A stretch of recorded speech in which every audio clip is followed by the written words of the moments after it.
If you feel exhausted, overwhelmed, or stuck, if depression has been weighing on you, if addiction has been a part of your story, or if you're carrying the shame, loneliness, or a sense of hopelessness you don't know how to name, this space is for you.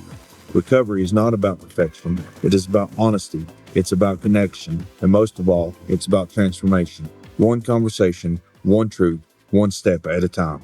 I'm Randy, and we're here to talk openly about the struggles, the setbacks, and the moments that redefine us. Because healing begins when we stop suffering in silence. So take a breath. You're not alone. Let's have some transformation talks. Hey everybody, welcome to Transformation Talks. My name is Randy, and today we have a very special guest, Mr. John Metros. John, how you doing? I'm doing good, brother. How you doing, man? Doing good, man. Glad you're here, dude. Sir. It's been a long time coming. So, tell us where you're from. I'm originally from Johnson City. Okay. I moved to North Carolina and Nashville area for about 8 years, and then I came back here about 89. So I've been here. So, was you born and raised around here? Yeah, pretty much. I went to Happy Valley High School in Elizabethton, and then I grew up from just stayed around here after that. How was your family life growing up? It was okay. I came from a broken home, obviously. My mom and dad divorced when I was 2, and so she was a single mom till she was about 12, and then she remarried, and then so me and him never really got along because he's from the north, I'm from the south. We didn't click like that. But they've been married for about 30 years now, so I really respect him now as a man. So that's awesome. Brothers, sisters? Or? Yeah, I have a twin brother. So we grew up every day together. So. So what's life looking like for you today? Full-time job. Do a lot in the recovery community. Go to a lot of meetings all through the week. Do a lot of service work. We do service work at Turning Point and Woodridge and stuff like that. But my biggest thing is, getting on board with what you're doing right now. Like really just getting awareness out there about the recovery community and what it has to offer. And then trying to get people, come out of the darkness. Just offering a hand to them. What was your experience as far as, like, everybody has their own experience as far as what led them into addiction, so to speak. So I guess my question to you is, what was that one thing that got you started down that road? So it started when I was pretty young. So I went through a lot of trauma with my real dad.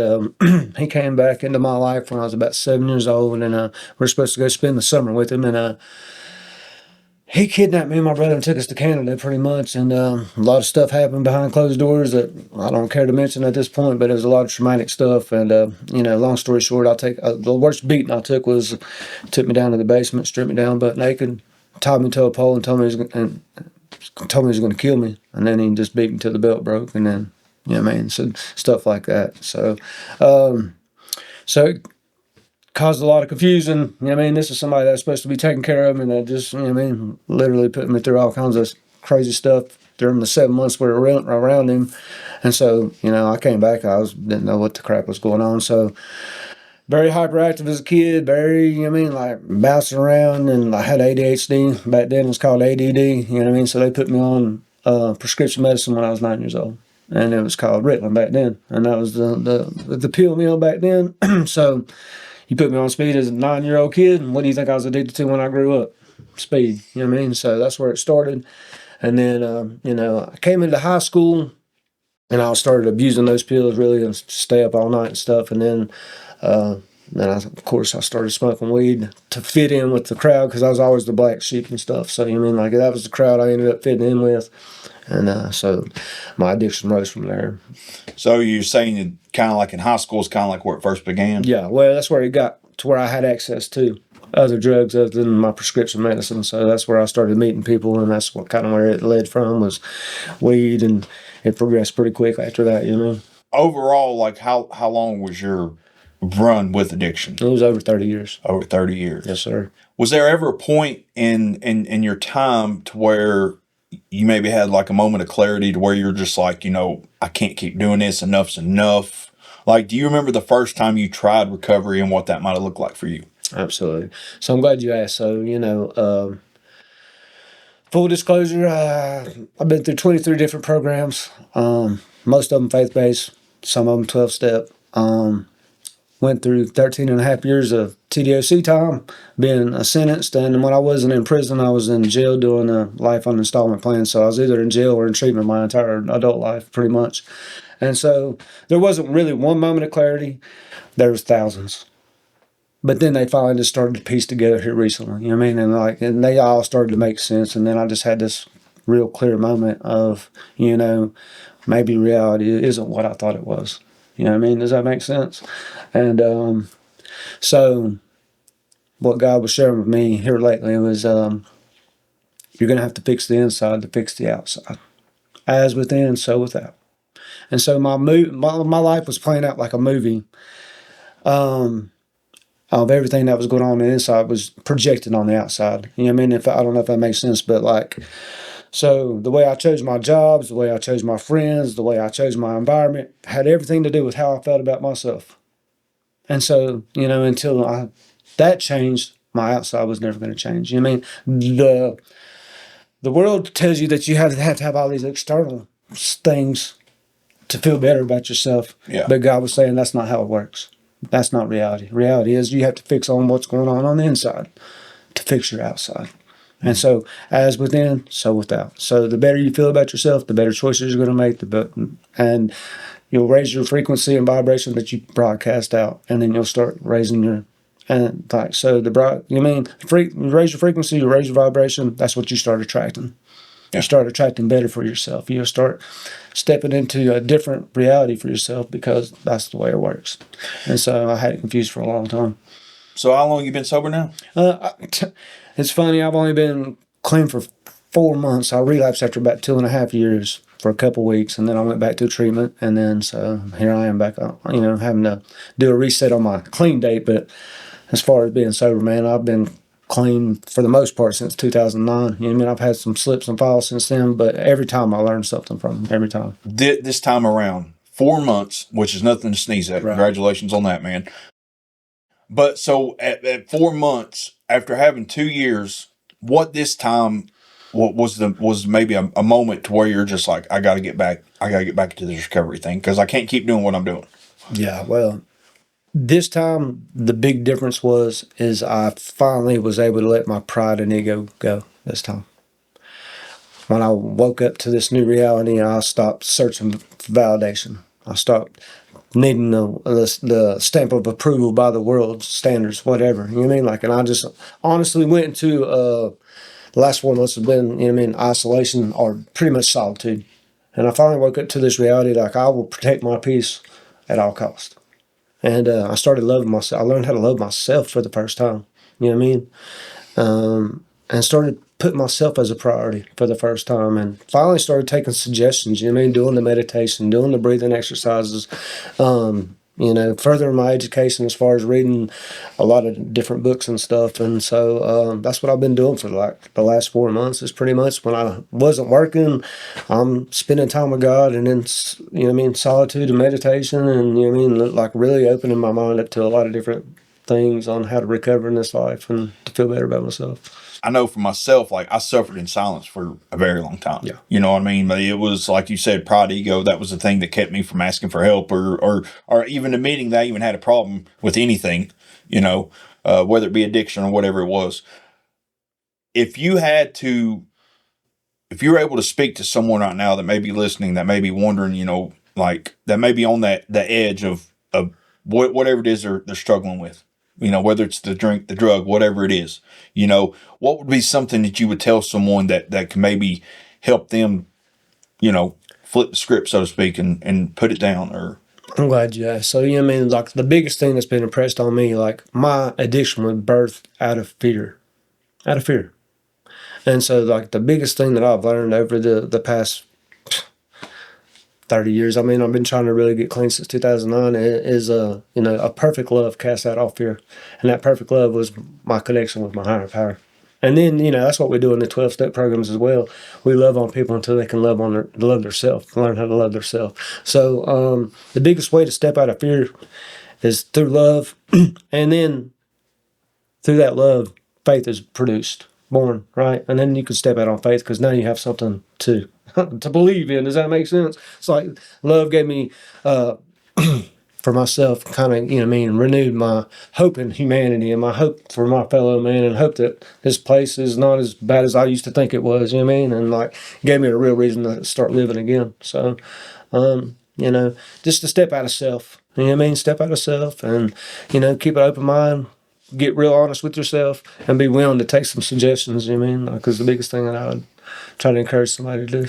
When I'm gonna run it back just for a minute, but when trying to get sober, was there anything in the back of your mind of like what kind of fear or not even resolution, what kind of fear did you maybe have before trying to get sober to where you maybe were talking yourself out of it? Because I know, like for myself, like it was like I don't know if life's going to be worth anything without the substance, without the alcohol. Because I'm so accustomed to how my life is. Like I feel like my life is great with it, that I'm scared to even try being without it because I don't know what that's going to look like. So, what kind of fear or what kind of reservations maybe you had in trying? And I just, honestly, what opened my eyes is I didn't want to die without, leaving an inheritance to my son. I didn't want to die with leaving, dying knowing that I was just a useless piece of crap, dying of drug addiction or something, and that was what I was leaving to my son and leaving to my family.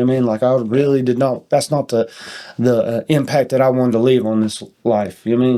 As I went out. Yeah. And so, and I've always honestly, like knew I was meant for more. Than that. I just didn't know how to get out of the darkness for a long time, bro. Did not know how to go. And then God finally showed me the light. And like he said, I put you through all this so you go back into the darkness to help other people come into the light, bro. So you've had a purpose your whole life.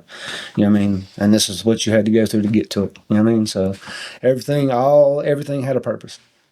You come back, you've gotten sober now, and rebuilding your life. Let's start with, what did that look like for you coming back in with your new sobriety and everything and rebuilding your life? Like how hard was it getting a job? And well, I'm glad you asked. So I had, when I first came back to recovery, I actually went through drug court. So, in Carter County, and it's felony drug court. So, there was a lot of resources there that, that wasn't in place back when I first started to get clean. So, they absolutely had partners that would help us find jobs, in the community, and they worked with us pretty well. And that established a work history, And so once I got the work history, and, it was easier to find a job that way. But I really had to start from scratch because there's huge gaps in my employment and stuff like that. But they were willing to work with us, and actually helped us that we were part of this program to get the job. So, but there's a lot of companies out there that will work with felons. So, So there's a lot more now than there used to be. So there's a lot of people out there to advocate. Yeah, absolutely. Yes, absolutely. Rehabilitation before incarceration, that act went in. So once that started taking place, man, there's a lot more programs there. What was that called? Rehabilitation before incarceration. And so that's something Tennessee started back a couple of years, about 6 years ago, 6 or 7 years ago. So we were fighting for it back in 2019. So it came into fruition, and it's funny that I actually got to go through drug court after I was fighting for it back. So it's basically essentially try to help people instead of putting absolutely. Like they know this is they qualify it as a disease now, and they know that jail therapy and prison therapy is not getting the results they want, it's just making people more hardened criminals. Now they're actually getting opportunity, if they're non-violent offenders for the most part, if you ain't killed nobody or you ain't, put your hands on nobody, they'll give you an opportunity to go out here and, give you jobs and all that kind of stuff, go through programs, go through like, all kinds of classes and stuff, so. Well, that's cool. Do you believe that connection and connectivity with other people in general, or having people in your corner, so to speak, is a very helpful tool? Absolutely. So the opposite of addiction is connection.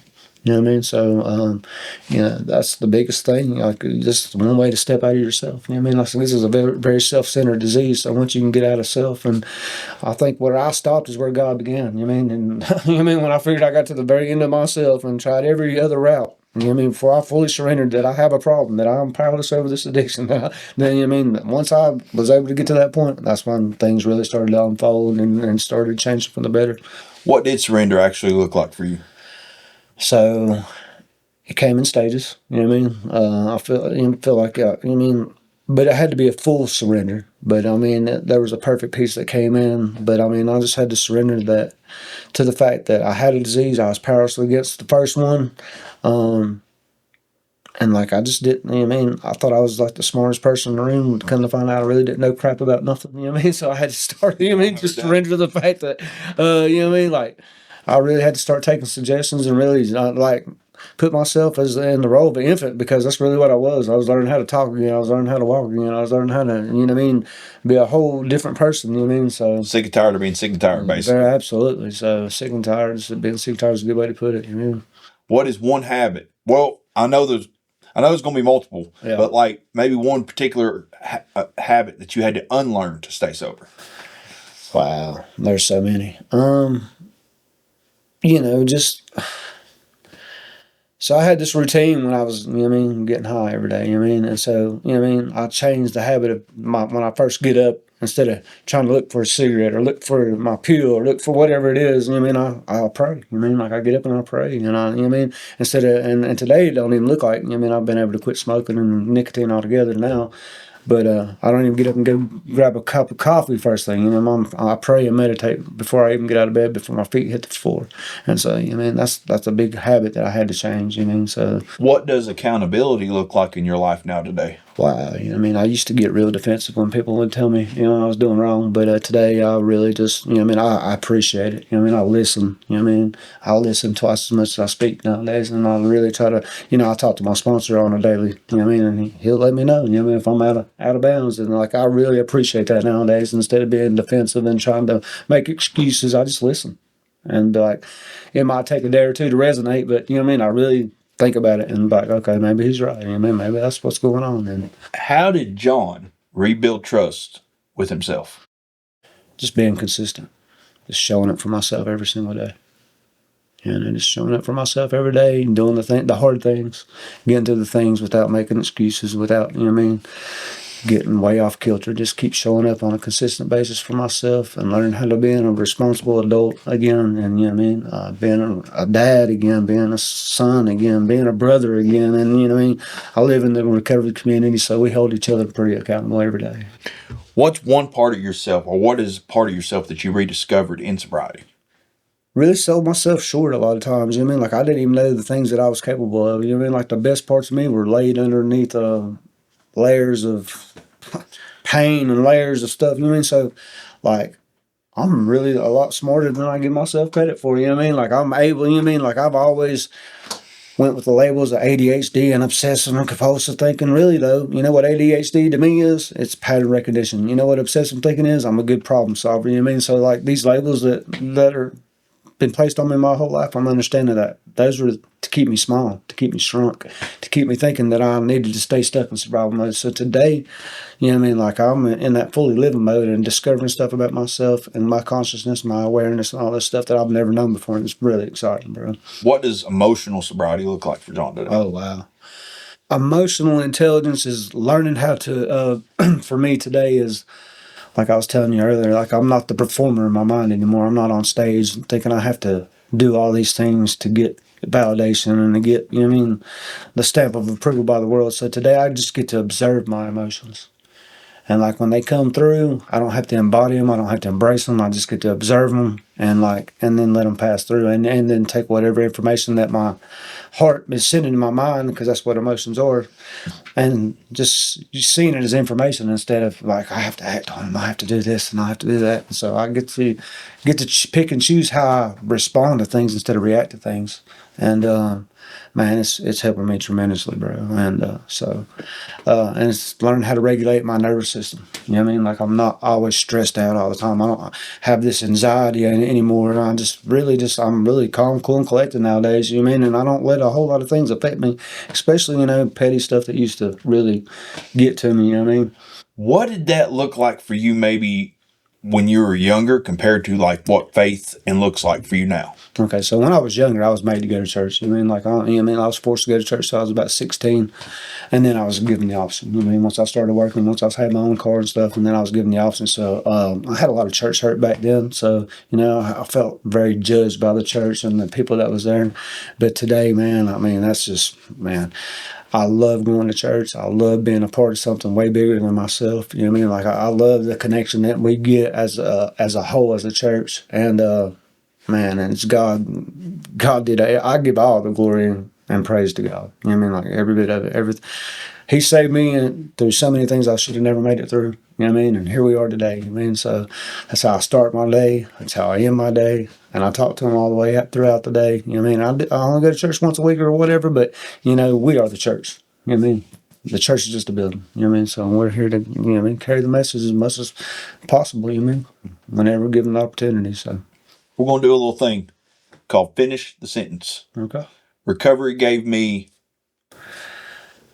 Recovery gave me my life back. Recovery gave me hope again. Recovery gave me my family back. Recovery gave me a new family. You know what I mean? So recovery gave me just my purpose. You know what I mean? So, What does transformation mean to you? ooh. So, if I had to, from the caterpillar to the butterfly, you know what I'm saying? You know what I mean? From a ground dwelling, crawling on my belly to this beautiful heavenly creature floating in the air. You know what I mean? So that's what it kind of looks like today. You know what I mean? If someone is listening, right, and they're in their darkest spot right now, what do you got to tell them? Man, just there is hope. There is a way out. There is a different way to live. There is a new reality that you can experience, but you have to fix on the inside. So it is with outside, on the outside. I mean, and there is help. There's a lot of resources. There's a lot of programs in place. You know what I mean? So don't give up. But you got to make that. Nobody can do it for you. You're going to have to put in the work. You're going to have to ask for the help. You're going to have to get through the pride and ego to ask for the help. I mean, so, but it's valuable if you want it. John, thank you very much. Yes, sir. Thank you, everyone, for listening to Transformation Talks. Again, every Friday, our episodes come out at 6 p.m.